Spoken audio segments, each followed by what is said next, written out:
In this podcast episode, cardiologist Dr. Pradip Jamnadas, who has treated over 30,000 patients in a 35-year career and helped millions prevent heart disease through lifestyle interventions, delves deeply into the complex interplay between insulin, visceral fat, inflammation, and cardiovascular health. His expertise paints a comprehensive picture of why heart disease remains the world's leading cause of death and how fundamental physiological factors underlie this epidemic.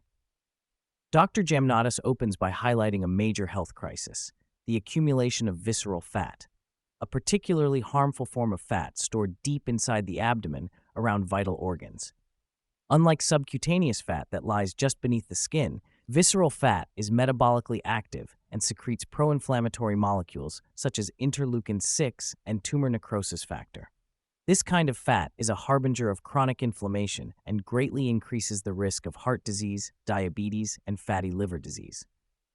The root cause of visceral fat accumulation, according to Dr. Jamnadas, is chronic hyperinsulinemia, driven by frequent carbohydrate, sugar, and processed food intake. Insulin is a hormone that pushes glucose into cells for energy storage. But when constantly elevated due to modern eating patterns with frequent meals and sugary foods, insulin promotes fat storage around the viscera.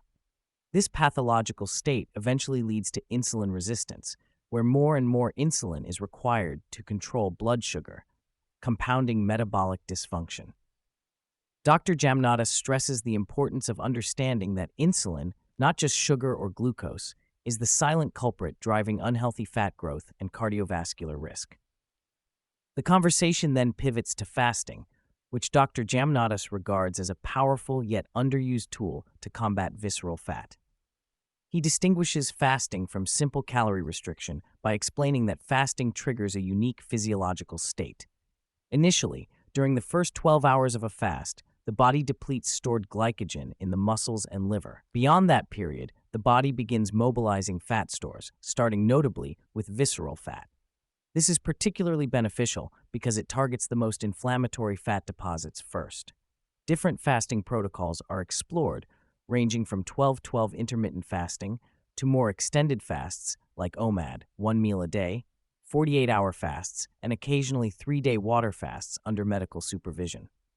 For most individuals, beginning with manageable fasting windows, such as 12 hours without food, progressing to 18 hours, can enhance insulin sensitivity and reduce fat.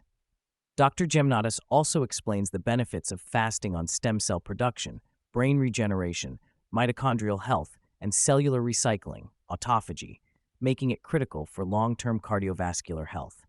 Dr. Jamnadas provides a clear primer on glucose and insulin, emphasizing that glucose in the bloodstream is toxic if it remains elevated for extended periods. Glycation, the process through which glucose molecules irreversibly bind to proteins and enzymes, damages blood vessels, enzymes, and even DNA, accelerating aging and disease. To rid the bloodstream of glucose, the pancreas secretes insulin, signaling cells to absorb glucose efficiently. What modern lifestyles fail to realize is that constant eating spikes insulin frequently, preventing levels from normalizing.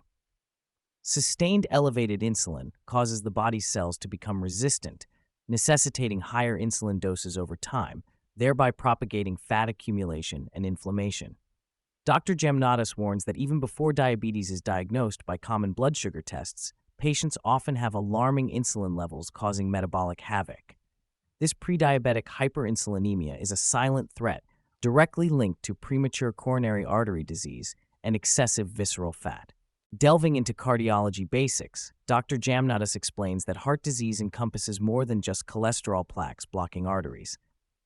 The heart is a complex organ with multiple components, including the muscle, susceptible to cardiomyopathy, valves, large coronary arteries, peripheral circulation, and tiny capillaries, all vulnerable to dysfunction. Crucially, heart attacks result not simply from plaque buildup, but from inflammation-induced plaque rupture, triggering blood clots that suddenly block arteries.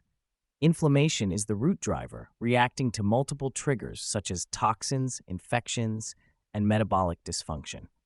Even healthy individuals with minimal cholesterol or no smoking history can develop heart disease if hidden inflammatory sources such as gut dysbiosis or mold toxicity are present.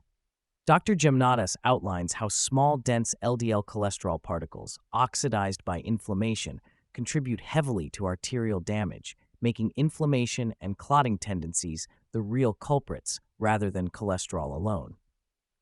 One of the most profound discussions centers around the gut microbiome's role in heart health. Dr. Jamnadas emphasizes that the gut is home to trillions of bacteria, integral to nutrient production, immune regulation, and the maintenance of the intestinal lining.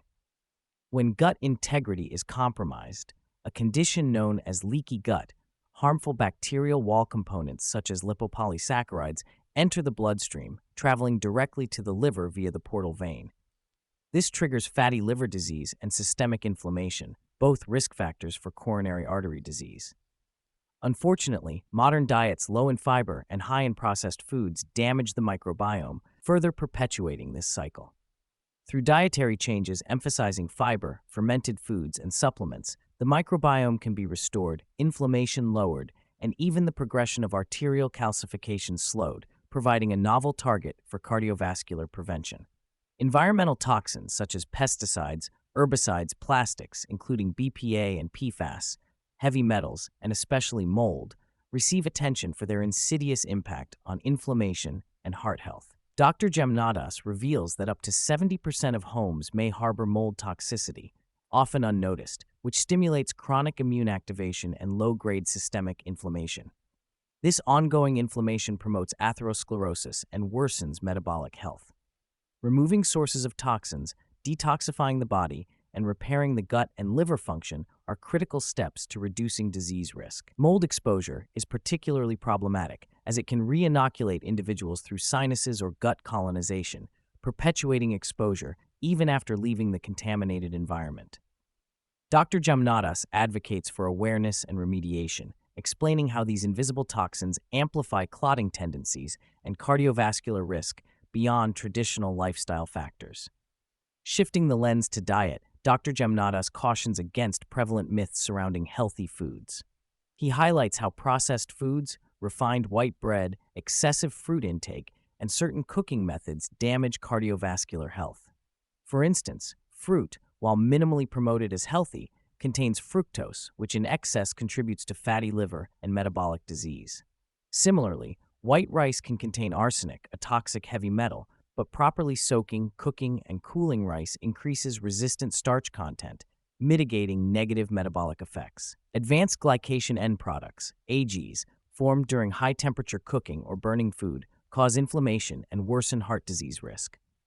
Vegetable seed oils rich in omega-6 fatty acids disrupt the ideal omega-6 to omega-3 balance, fueling inflammation, making extra virgin olive oil, butter, ghee, or coconut oil preferable for cooking.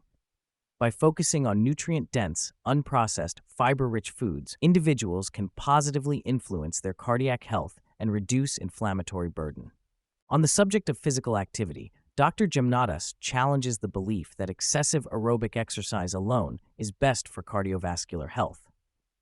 In his clinical experience, extreme endurance efforts such as cycling long distances daily or marathon training correlate with increased inflammation and coronary disease compared to patients who engage in short sprints, high-intensity interval training, IIT, and resistance exercises. Aerobic exercise is important for endurance, but should be limited to 15 to 20 minutes per session to avoid overtraining. Resistance training in brief intense bouts followed by rest optimize muscle retention, growth hormone production, and cardiovascular repair. Especially for women, the exercise type and feeding protocol must align with hormonal cycles to avoid muscle loss. Dr. Jamnadas emphasizes precision over volume, recommending targeted, efficient workouts integrated with fasting when possible for maximal heart benefits. A particularly fascinating topic is the vagus nerve's central role in regulating the cardiovascular system, immune function, and gut-brain communication. The vagus nerve, the largest parasympathetic nerve, facilitates the balance between fight-or-flight, sympathetic, and rest-and-digest, parasympathetic states. Modern lifestyles incline people towards sympathetic dominance, leading to chronic stress, inflammation, palpitations, and poor heart rate variability. Dr. Jamnadas discusses how gut health directly influences vagus nerve function and outlines practical hacks to stimulate the vagus nerve, including deep breathing exercises, humming, cold water on the eyes or neck, and even gentle eyeball massage. Such practices reduce heart rate, blood pressure, and inflammatory markers, enhancing cardiovascular resilience. Optimizing the vagus nerve is thus both a physiological and behavioral target to improve heart health profoundly.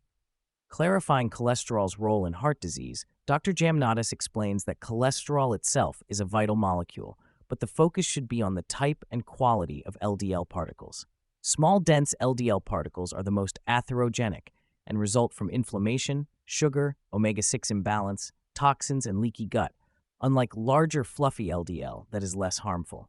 Advanced cholesterol testing, such as subfractionation panels, can distinguish these types and guide personalized treatment. Regarding statins, he notes they effectively lower LDL but may cause side effects, including muscle weakness, diabetes risk, and cognitive issues in a subset of patients. More importantly, lowering LDL without addressing underlying inflammation and the formation of dangerous particles may not reduce events as hoped. For many, dietary and lifestyle interventions targeting metabolic causes may be more beneficial and less harmful. Finally, Dr. Jamnadas underscores the importance of proactive screening, with coronary calcium scoring as a non-invasive marker of plaque burden, complemented by comprehensive inflammatory panels to evaluate risk early. Early detection, especially in people over 30, can enable interventions before irreversible damage occurs. He closes with a profound personal reflection on loss, resilience, and the importance of living fully in the present moment, both for patients and physicians alike. Despite the limits of medicine, focusing on quality of life, mental clarity, and mindful presence can improve health outcomes and personal well-being, reminding us that prevention, awareness, and lifestyle profoundly influence the heart's fate.